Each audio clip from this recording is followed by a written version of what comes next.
Gangrim ingin berbicara empat mata dengan Suah dan Suah menyetujuinya. Suah berjalan di belakangnya, masih terlihat tak percaya, karena Gangrim tiba-tiba mengajaknya bicara. Beberapa orang menyapa Gangrim dengan ramah.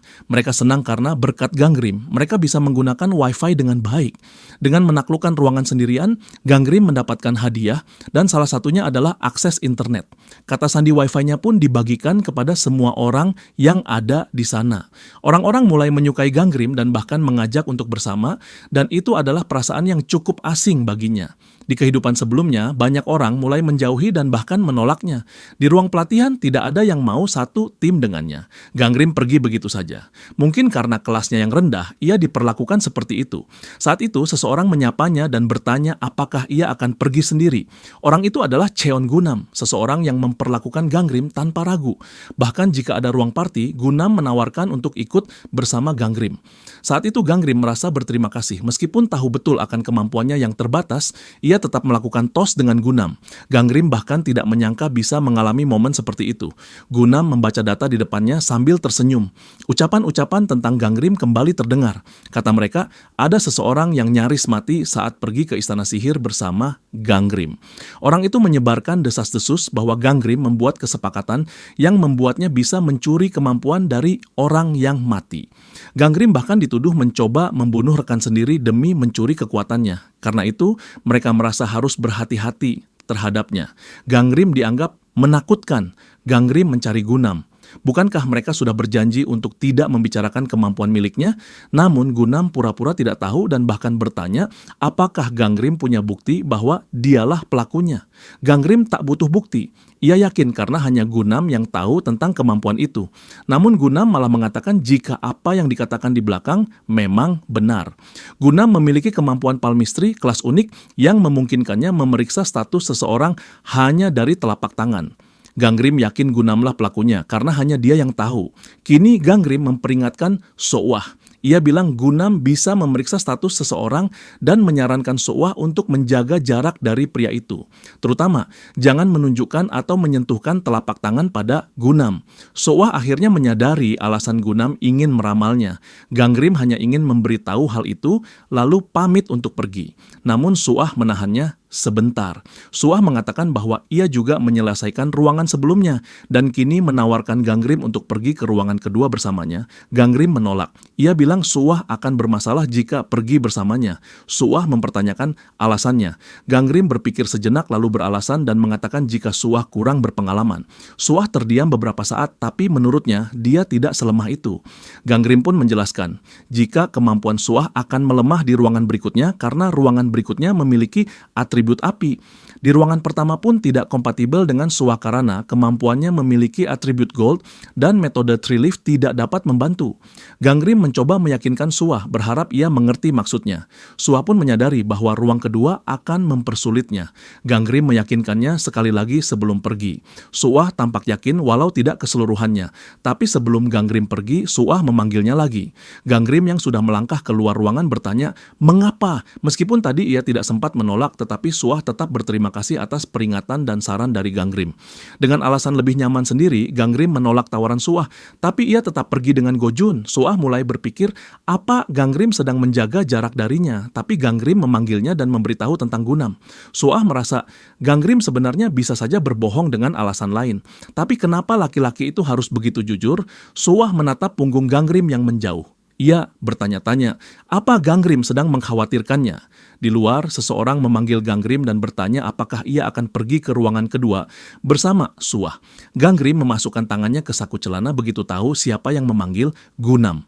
Dengan tenang ia menjawab, ia akan pergi sendiri. Gangrim terus melangkah. Ia merasa harus menyingkirkan orang itu agar tidak kesusahan. Namun Gunam menahannya lagi dan menawarkan untuk membuat party bersama.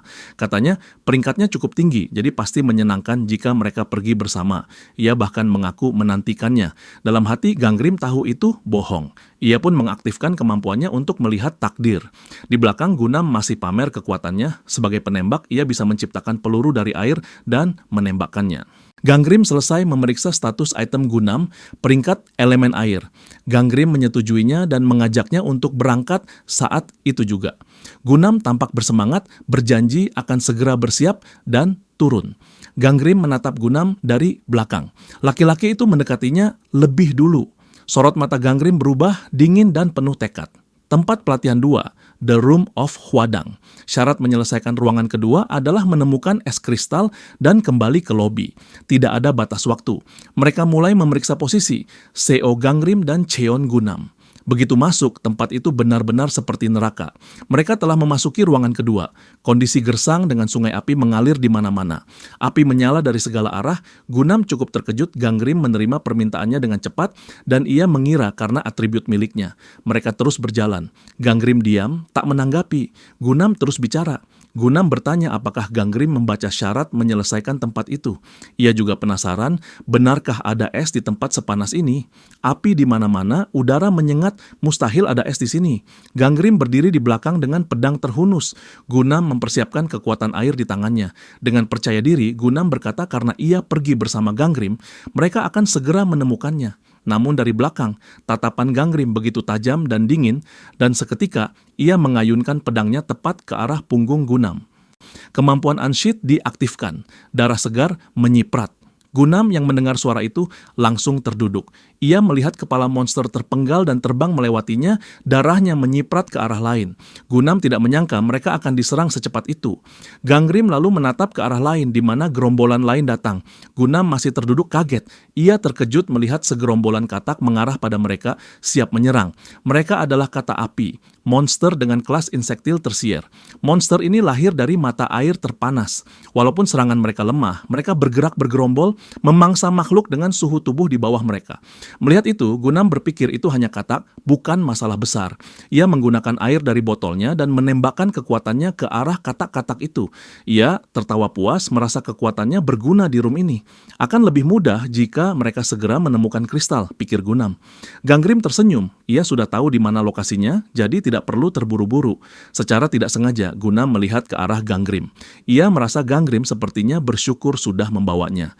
Mereka masih berhadapan dengan katak-katak itu. Gunam mulai memegangi kepalanya, merasa pusing, mungkin anemia. Jumlah monster di ruangan ini jauh lebih banyak dibanding room sebelumnya.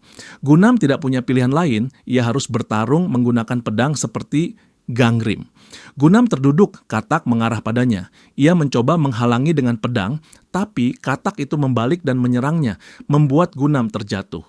Gunam diserang kata api, merasa panas dan berulang kali memanggil Gangrim, namun Gangrim hanya melihatnya. Gunam terus merengek, apalagi saat melihat Gangrim hanya diam menonton. Ia pun protes membuat Gangrim menghela napas dan akhirnya menyingkirkan katak itu darinya. Gangrim menyuruh Gunam pulang saja jika memang tidak sanggup, karena Gangrim bisa menyelesaikannya sendiri. Gunam mengelak mengatakan ia akan baik-baik saja jika diberi waktu untuk beristirahat. Gangrim pun berjalan lebih dulu. Gunam memaki Gangrim dalam hati. Ia merasa laki-laki itu sombong dan sok jagoan hanya karena berhasil menyelesaikan percobaan sebelumnya dalam sekali coba. Niat Gunam satu parti dengan Gangrim untuk mencari tahu apa kelas dan kemampuan yang dimilikinya, tapi ia tidak bisa menebaknya karena tangan Gangrim diperban. Jika hanya menebak dari kemampuannya, Gunam merasa ada yang kurang. Ia terus bertekad untuk mencari tahu sendiri. Pasti akan ada saat di mana Gangrim lengah dan ia akan memanfaatkannya. Gunam tersenyum. Tanpa sadar, tempat yang didudukinya ternyata bukan batu. Gunam terjatuh ke tanah dan diserang. Lagi-lagi Gunam memanggil Gangrim minta bantuan. Monster itu siap menyerang Gunam. Gangrim mengayunkan pedangnya dan menghancurkannya dalam satu serangan. Gunam tidak menyangka ada monster lain selain katak. Ia lengah. Di depan, Gangrim memperingatkan Gunam. Sudah 2 kali ia menyelamatkan Gunam, dan ia menyuruh Gunam untuk bergerak sebelum lebih banyak monster datang. Gunam masih tidak terima. Ia merasa Gangrim menyombong hanya karena sedikit membantunya. Tapi di mulutnya ia berkata lain, mengikuti Gangrim sambil tersenyum. Dalam hatinya, Gunam terus memburukan Gangrim, mengatakan laki-laki itu tidak sejago itu. Dengan kesal, Gunam menatap punggung Gangrim penuh amarah. Ia bahkan bertekad setelah mananya pulih, ia akan membunuh Gangrim.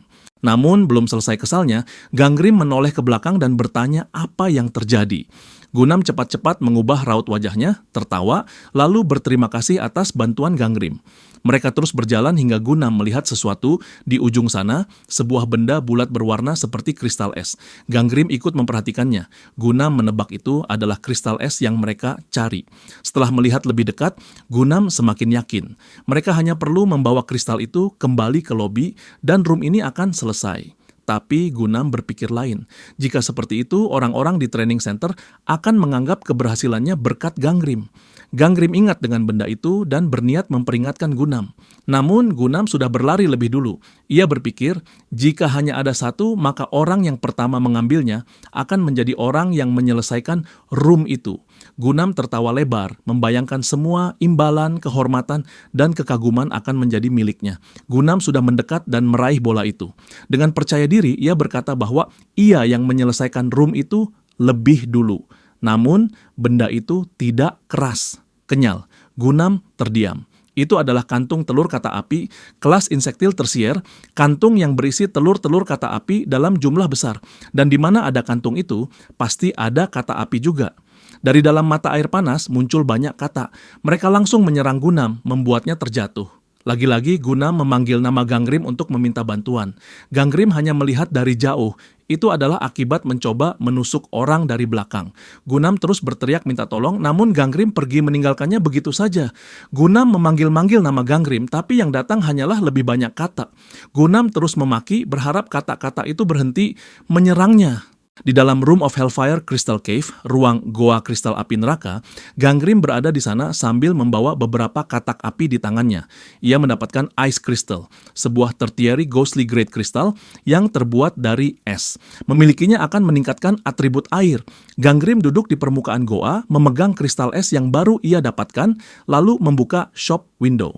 Syarat membuka shop adalah memiliki Spirit Pearl. Sebenarnya, Ganggrim tidak akan bisa mengetahui keberadaan shop ataupun Spirit Pearl, tapi kali ini ia bisa karena sempat mengambil beberapa Spirit Pearl sebelum datang ke sana. Ganggrim kemudian membeli sebuah item. Meski harus menukarkan stats yang sudah ia kumpulkan karena ia tidak punya uang yang cukup sekarang. Item yang ia beli adalah Prayer Chest, sebuah primary ghostly great item. Jika ia memasukkan sebuah item dan berdoa, ia bisa mendapatkan apa yang diminta. Tapi jika persembahannya tidak cukup, ia tidak akan mendapat apa-apa. Ganggrim merasa nama item itu cukup lucu. Pada akhirnya, mereka memang ingin agar seseorang memasukkan item yang berharga dan mahal ke dalam peti itu. Ganggrim mulai membuat permintaan. Kristal es miliknya adalah tingkat hantu ketiga. Ia berharap bisa mendapatkan primary ghostly great item. Ganggrim pun berdoa. Memang grade-nya berbeda, tapi masih mungkin karena sama-sama ghostly grade. Setelah selesai berdoa, Ganggrim membuka petinya. Cahaya terang keluar dan Ganggrim terkejut dengan apa yang ia lihat. Ia mendapatkan tertiary insectile grade insect honey. Ganggrim terdiam lalu mencoba menggunakannya di sekitarnya. Meski barangnya terasa buruk, setidaknya jumlahnya cukup banyak. Ice crystal yang ia miliki juga cukup banyak, jadi ia berniat terus mencoba sampai mendapatkan apa yang ia inginkan. Sementara itu, di tempat lain sebuah gigi terlempar saat Gunam meludah. Gunam memaki Ganggrim. Keadaannya sudah berantakan, mata memerah, wajah melepuh, dan baju sobek-sobek. Ia keluar dari dengan langkah lemah. Gunam kesal. Menurutnya, Ganggrim tidak akan baik-baik saja setelah meninggalkannya sendirian. Begitu menemukannya, ia bertekad menusuk wajah Ganggrim dengan pedangnya. Tapi tiba-tiba perhatian Gunam teralihkan. Ia melihat cahaya lagi. Awalnya ia mengira itu telur lagi, tapi setelah memastikan itu adalah hal yang ia cari. Sebuah pemberitahuan muncul, pintu kedua Room of Hellfire telah diselesaikan. Dengan bangga, Gunam keluar sambil membawa katak api. Ia merasa berhasil dan yakin dirinya yang lebih dulu menyelesaikannya. Oponen, Cheon, Gunam, 1. Semua yang ada di sana kaget. Mereka kagum karena Gunam juga berhasil menyelesaikannya dalam 1 hari. Mereka pun memujinya. Gunam tersenyum bangga. Ini reaksi yang ia tunggu-tunggu. Ia merasa derajatnya kini lebih tinggi dari Ganggrim. Tapi saat melihat sekeliling, ia mendapati Ganggrim sudah berada di ruangan yang sama. Gunam mendekati Ganggrim. Wajahnya berubah, berusaha terlihat seolah peduli, memastikan Ganggrim baik-baik saja. Ia mempertanyakan bagaimana Ganggrim bisa tega meninggalkannya, padahal ia sempat mencarinya di dalam. Ganggrim mencoba mencari alasan, tapi tiba-tiba Anafi memanggil Gunam, menyebutnya orang pertama yang menyelesaikan room. Dengan senang hati, Gunam melambaikan tangan, menandakan kehadirannya. Sebelum pergi, ia mengulurkan tangan dan mengatakan akan memaafkan Gangrim kali ini, lalu mengajak berjabat tangan sebagai tanda persahabatan. Gangrim tampak ragu. Gunam mengaktifkan ability, palm reading. Gunam meyakinkan Gangrim untuk tidak takut. Gangrim akhirnya menyambut jabatan tangan itu. Gunam mulai membaca takdir Gangrim. Setelah itu, Gunam tersenyum puas. Ia merasa lebih tenang karena dirinya yang menyelesaikan room lebih dulu dan bisa melihat wajah memalukan Gangrim. Gunam pergi sambil membaca Destiny Gangrim. CO Gangrim dengan kelas Tertiary Insectile Grade dan atribut api. Kemampuannya, manipulasi api, tertiary insectile grade, dan unsheath, primary humanly grade. Gunam berbalik melihat Gangrim kecewa. Ia pikir Gangrim setidaknya humanly grade, tapi ternyata hanya insectile grade. Gunam tampak kesal, merasa usahanya sia-sia untuk seseorang selevel itu. Di belakang Gangrim memperhatikan Gunam yang sudah membaca takdirnya. Untung saja Gangrim membawa Destiny Protection Charm, primary ghostly grade, yang bisa menyembunyikan sebagian Destiny agar tidak bisa dibaca orang lain. Gangrim tidak bisa membuat banyak charm karena kristal esnya tersisa sedikit saat ia mendapatkan item itu. Tapi sepertinya Gunam menemukan salah satu kristal es yang Gangrim sembunyikan di katak api. Anafi bertanya pada Gunam tentang bagaimana ia menemukan kristal itu. Dengan percaya diri, Gunam menjawab bahwa ia bertipe air dan memiliki kemampuan khusus. Di belakang, Gojun memperhatikan Gunam dan Gangrim sejak tadi. Bahkan ia melihat Gangrim keluar dengan penampilan berantakan, tapi tetap berhasil menyelesaikan room dalam sehari. Setelah selesai berbicara dengan Anafi, Gunam pergi dengan senyum lebar di wajahnya. Namun saat berbalik, Gojun memanggilnya. Gojun memuji Gunam. Gunam tahu kalau ia tidak salah, Gojun adalah tertiary divine grade. Gojun sudah mencoba menyelesaikan room ini beberapa hari, tapi terus gagal. Ia merasa Gangrim lebih lemah dari yang ia duga. Gunam mendengar gumaman itu dan langsung menimpali. Ia mengatakan Gangrim hanyalah tertiary insectile grade, wajar kalau lemah. Hal itu membuat Gojun terkejut. Gunam bahkan menambahkan, Gangrim sempat melarikan diri sendiri karena diserang kawanan monster. Gangrim yang mendengarnya hanya tersenyum. Kali ini Gojun kembali memuji Gunam. Gunam merasa dirinya lebih mirip main karakter dibanding Gangrim. Ia pun tersenyum puas, merasa terbang. Gojun kemudian mengajaknya ngobrol, meminta Gunam bercerita tentang apa yang ia lakukan di dalam. Sementara itu, Gangrim yang mendengarkan percakapan mereka akhirnya tersenyum. Dok Gojun dan Cheon Gunam's fate perlahan terjalin satu sama lain. Gangrim berjalan pergi. Kini Gojun akan berhenti mencoba menarik perhatiannya. Sedangkan Gunam dan Gojun justru menjadi kombinasi Destiny terburuk. Energi jahat mulai perlahan-lahan masuk ke dalam Destiny Cheon Gunam. Gangrim sempat melirik ke arah Gunam dan Gojun. Gojun bahkan menyuruh Gunam untuk sesuatu. Semua berjalan lebih baik dari yang diperkirakan Gangrim. Di ruangan lain, tim Soul 2 mengadakan rapat darurat. Prince bertanya tentang item milik Gunam, apakah dia berasal dari Ghostly Grade. Anafi menggeleng. Gunam berasal dari Humanly Grade. Prince memastikan apakah ada yang ikut bersama Gunam. Anafi menjawab bahwa Gangrim ikut dengannya. Mendengar nama itu, Sung Tae cukup terkejut. Dia lagi gumamnya. Prince tampak bingung. Gangrim ikut dengan Gunam, tapi Gunam yang menyelesaikan room. Ada sesuatu yang aneh. Anafi juga membenarkan karena Gunam sempat mengatakan sesuatu yang janggal. Gunam mengaku bahwa saat mengalahkan kata api, salah satu katak menelan kristal es miliknya. Masalahnya, monster tidak seharusnya bisa mendekati gua kristal, karena sudah ada penghalang. Anafi sudah memeriksanya dan mendapati penghalangnya runtuh. Monster-monster itu memang memakan kristal es. Prince tampak sangat kesal. Ia menyalahkan Sung Tae karena dianggap lalai. Sung Tae membela diri. Ia yakin sudah memeriksa berkali-kali dan menurutnya penghalang tidak mungkin runtuh begitu saja. Sung Tae masih terlihat cukup santai karena pada akhirnya penyelesaian room ini lebih cepat dari perkiraan. Berarti trainee mereka cukup berbakat. Prince memukul meja keras-keras. Ia menuntut tanggung jawab dari Sung Tae. Prince bertanya apakah Sung Tae benar-benar yakin para trainee siap untuk langsung ke room ketiga. Sung Tae merasa terpojok, apalagi saat ditanya apakah ia siap bertanggung jawab kalau para trainee mati semua. Sung Tae hanya terdiam. Mulai dari gerbang ketiga, monster dari Demon Realm yang sesungguhnya akan muncul. Kalau para trainee tidak cukup kuat, mereka akan mati. Prince memperingatkan untuk lebih mengawasi Gangrim. Gangrim menerima pemberitahuan, ia tidak bisa mengantisipasi situasi seperti ini. Tanggal pembukaan gerbang ketiga ditunda sampai waktu yang tidak ditentukan. Notifikasi resmi akan diumumkan mengenai detail lebih lanjut yang dikeluarkan oleh agensi Fate Protection Soul Team 2. Setelah beberapa hari berlalu, Gangrim berada di kantin dan mendengar sekilas pembicaraan para trainee lainnya. Salah satu dari mereka mempertanyakan apakah cara Wright yang dikatakan Gunam benar. Jika iya, mungkin Gunam bisa menjadi ahli pembasmi kodok. Tapi salah satu temannya menimpali bertanya-tanya, bagaimana kalau Gunam berbohong? Namun, mereka berpikir tak mungkin Gunam berbohong karena tidak ada keuntungan baginya. Meski begitu, salah satu dari mereka merasa aneh karena semua orang yang berhasil menyelesaikan room itu bukanlah teman dekat Gunam. Gojun dan Gangrim misalnya menyelesaikannya jauh setelah Gunam, walau dulu mereka berada di party yang sama. Sekarang pun, mereka berdua sudah tidak bekerja sama lagi. Mereka tampak frustasi, bahkan berniat menyelidikinya lebih jauh. Gangrim merasa Gunam menyebarkan informasi palsu dan kini bahkan telah dibuang oleh Gojun. Andai saja mereka tetap bersama, sekali dayung, dua pulau bisa terlampaui. Tiba-tiba ada pemberitahuan pemanggilan, semua trainee diminta berkumpul di aula pukul 18.00 hari ini. Pemberitahuan itu ditandatangani Anafi Chachia. Gangrim membaca pengumuman itu. Sudah saatnya. Semua trainee berkumpul dan Anafi memulai dengan sapaan singkat. Dia menginformasikan soal room ketiga. Pertama-tama, dia mengumumkan bahwa mulai sekarang para trainee diizinkan memasuki room ketiga. Semua orang langsung bersorak senang.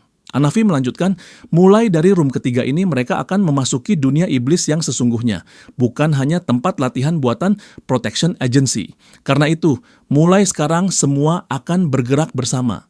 Lingkungan dunia iblis jauh lebih keras, penuh monster yang lebih kuat dan besar, dan para dewa akan mengawasi mereka saat raid berlangsung. Saat mendengar suara para dewa, mereka diingatkan untuk tidak langsung merespons, melainkan memeriksa manual terlebih dahulu. Para trainee segera mengecek manual mereka yang kini benar-benar berubah. Agensi menambahkan banyak panduan baru tentang cara merespons tergantung situasi di dunia iblis. Mereka disarankan membaca manual itu sebelum memasuki ruangan. Itulah saran terakhir dari Anafi sebelum akhirnya ia menutup dengan satu kalimat, "Tolong jangan mati." Para trainee tampak bingung. Anafi benar-benar meminta mereka untuk jangan mati. Diskusi kembali ramai. Mereka mulai bersiap-siap. Jika tidak ada batasan jumlah party, berarti mereka bisa membentuk tim sebanyak-banyaknya. Tapi untuk awal, mereka harus membaca manualnya dulu. Seseorang berdiri di belakang Gangrim dan mengetuk punggungnya. Gangrim langsung mengenali mereka dan menyapa, karena dia bisa melihat mereka dengan jelas.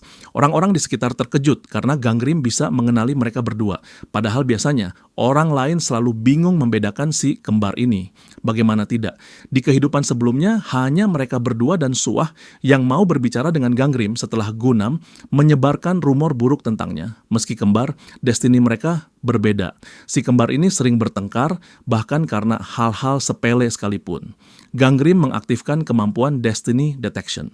Yunbom dengan kelas Primary Draconic Grade dan atribut Gold memiliki kemampuan Perfect Marksmanship, kelas Primary Ghostly Grade, kemampuan yang memungkinkannya selalu mengenai target dengan senjata jarak jauh, walau konsumsi mananya bervariasi tergantung kelas dan jarak target. Sedangkan Yungeol juga berada di kelas Primary Draconic Grade dengan atribut Gold, memiliki kemampuan One Shot Perfect Hit, kelas Primary Ghostly Grade, sama-sama selalu tepat sasaran, dengan konsumsi mana yang juga bergantung pada kelas dan jarak target.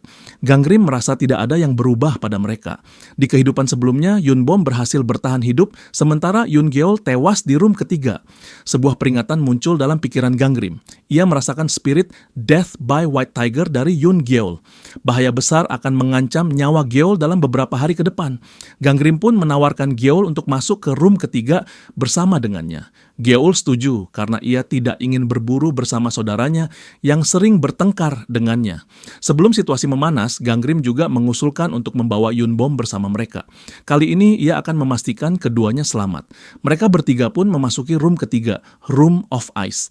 Syarat penyelesaiannya memburu lebih dari satu monster untuk setiap jenis monster yang ada di Ice Valley. Target 0/10 dengan batas waktu 14 hari. Tiba-tiba muncul lagi peringatan. Dunia iblis kini dirasuki water energy dan water energy melemahkan destiny milik Gangrim. Semua statistiknya berkurang 10%. Saat mereka memasuki Room of Ice, si kembar langsung merasakan hawa dingin menggigit. Yunbom sudah bisa memastikan tugas raidnya, tapi Yungeol belum bisa melihat tugasnya. Di hadapan mereka muncul kelinci kutub yang terlihat imut. Awalnya mereka tidak tega menyerang sampai mata kelinci itu berubah merah dan langsung menyerang mereka secara agresif.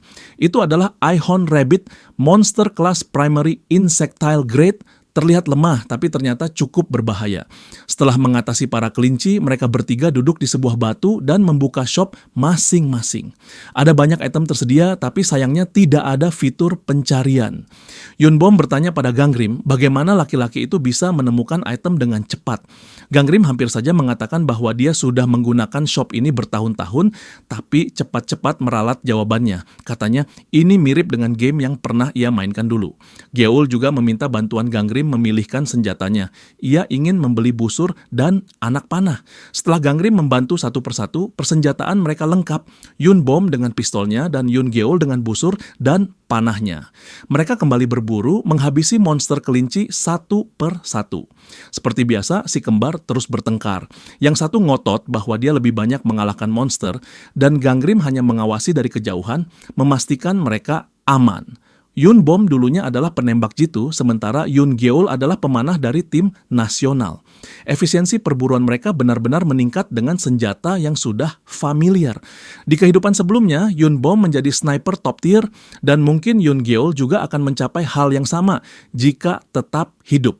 Bahkan mungkin mereka akan menjadi lebih kuat lagi jika bersama.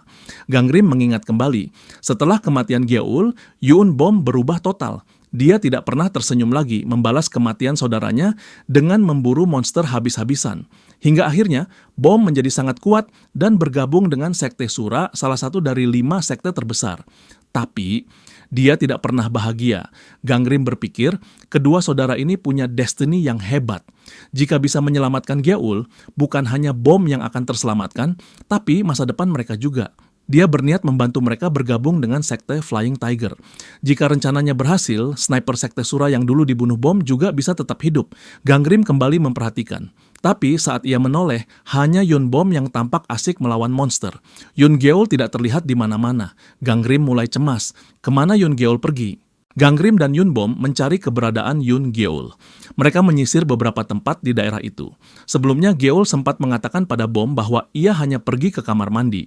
Tiba-tiba, Gangrim mendengar teriakan dari arah lain. Meski Bom tidak mendengar apapun, Gangrim yakin dengan apa yang ia dengar dan segera berlari menuju sumber suara itu. Suara Geol kembali terdengar, memanggil Gangrim dan Bom, mengatakan bahwa dirinya berada di bawah. Mereka segera mendekat dan Geol menjelaskan bahwa tanah di bawah kakinya tiba-tiba runtuh. Tanpa pikir panjang, Gangrim melompat turun ke dalam lubang untuk memastikan kondisi Geol. Untungnya Geol baik-baik saja, tapi ia mengkhawatirkan seseorang yang terjatuh bersamanya. Saat Gangrim melihat ke arah itu, ia mendapati Gunam. Gunam tampak kesal melihat rekan Geol adalah Gangrim, orang yang sangat ia benci. Gangrim menawarkan bantuan, tapi Gunam menolak mentah-mentah. Ia tidak mau menerima bantuan dari orang rendahan seperti Gangrim. Akhirnya Gangrim membawa Geol dan Bom pergi. Geol tampak sedikit ragu meninggalkan Gunam, apalagi setelah Gunam mengeluhkan bahwa kakinya lumpuh akibat serangan monster berbahaya. Gangrim meyakinkan Geol bahwa itu pasti hanya efek racun dari kelinci monster yang akan hilang dengan sendirinya. Geol sempat membalas, bukankah kelinci itu monster terlemah di sini? Tapi Gangrim cepat-cepat menegurnya, mengingatkan Geol untuk tidak mengatakan hal seperti itu. Di belakang mereka, Gunam menahan rasa malu. Ia terus memaki Gangrim sambil berusaha keluar dari lubang, namun kembali terjatuh. Tiba-tiba terdengar suara misterius. Suara itu berkata bahwa orang jahat harus membayar atas perbuatannya. Gunam mendongak mencari sumber suara. "Siapa kau?" tanyanya. Sementara itu, Gangrim, Bom, dan Geol terus berjalan. Gangrim mengajak mereka kembali ke lobi, memperingatkan bahwa tingkat kesulitan akan meningkat saat malam tiba. Bom dan Geol merasa percaya diri karena mereka telah meningkatkan stats dan mengumpulkan sedikit pencapaian. Meski begitu, Gangrim mengingatkan mereka untuk tidak terburu-buru. Ini baru hari pertama. Bom memastikan apakah Gangrim akan tetap bersama mereka besok. Gangrim mengiyakan. Mereka akan tetap bersama sampai menyelesaikan ruangan ini.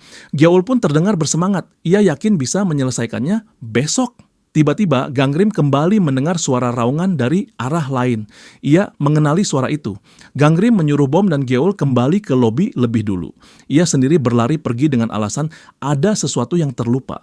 Di sisi lain, sekelompok trainee dikepung oleh serigala dengan mata berbinar, lidah menjulur, dan air liur menetes. Soah memimpin timnya dengan tetap tenang meski ketakutan menyelimuti semua orang. Ia memerintahkan mereka berlindung di belakangnya, lalu mengaktifkan ability Three Leaf Method. Soah bertahan dari serangan serigala menggunakan pedangnya. Three Leaf Method melindungi seluruh tim. Seseorang sempat memanggil nama Soah, tapi ia tidak mendengarnya karena terlalu fokus bertarung. Saat itu, seekor serigala berhasil menyerangnya dari belakang, menggigit bahunya hingga darah mengalir deras. Soah meringis menahan sakit. Andaikan ada satu orang lagi yang bisa bertarung bersamanya, mungkin ini takkan terjadi. Saat itu, Gangrim tiba. Ia segera menukar pencapaian stat menjadi Ability Flame Manipulation yang langsung naik ke Secondary Insectile Grade. Gangrim mengusir serigala yang menyerang Soah dengan pedangnya yang kini dilapisi api. Soah cukup terkejut, tapi ia segera membantu Gangrim menghabisi para serigala itu. Setelah semuanya beres, Soah lega. Ia berterima kasih kepada Gangrim, tapi Gangrim hanya diam. Saat kembali ke lobi, Gangrim tampak marah. Ia memarahi Soah karena tidak melarikan diri. Semua perhatian trainee lain langsung tertuju pada mereka berdua.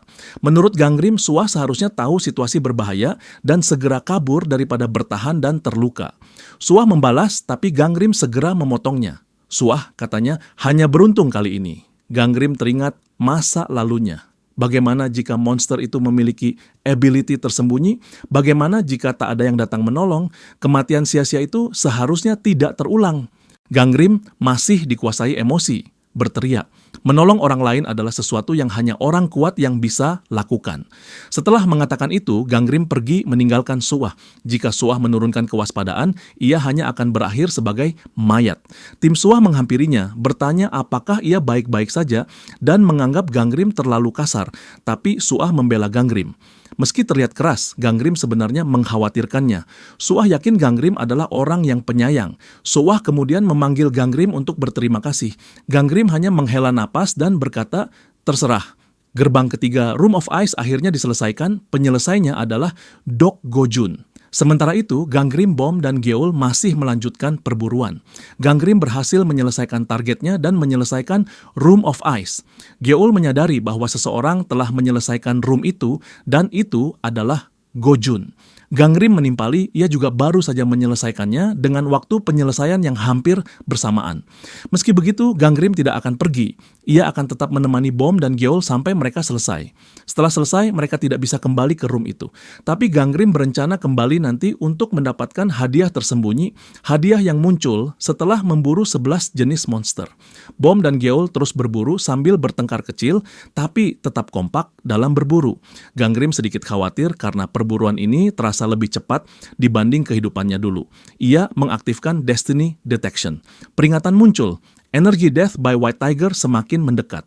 Energi kematian mendekat. Gangrim kaget. Apa ada orang lain selain Geol yang akan mati? Ia teringat pada percakapan Gunam dan Gojun sebelumnya. Jika benar, ini akan jadi masalah besar jika Gangrim terlibat lagi dengan Gojun. Apa ia harus membunuhnya sekarang? Gangrim berteriak kepada Bom dan Geol, menyuruh mereka tetap berburu dan tidak berpisah. Setelah memastikan keduanya mengerti, Gangrim pergi.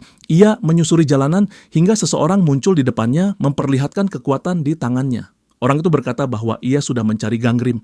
Gangrim bertanya alasannya. Orang itu menjawab bahwa ia akan membalas penghinaan yang Gangrim berikan kepada Gunam terakhir kali. Gunam kini mengendalikan kristal es di tangannya. Gangrim menantang balik. Apa Gunam yakin bisa mengalahkannya? Gunam tampak kesal. Ia mengklaim bahwa ia pasti bisa karena ia adalah sang karakter utama dan ia dapat mendengar Voice of God.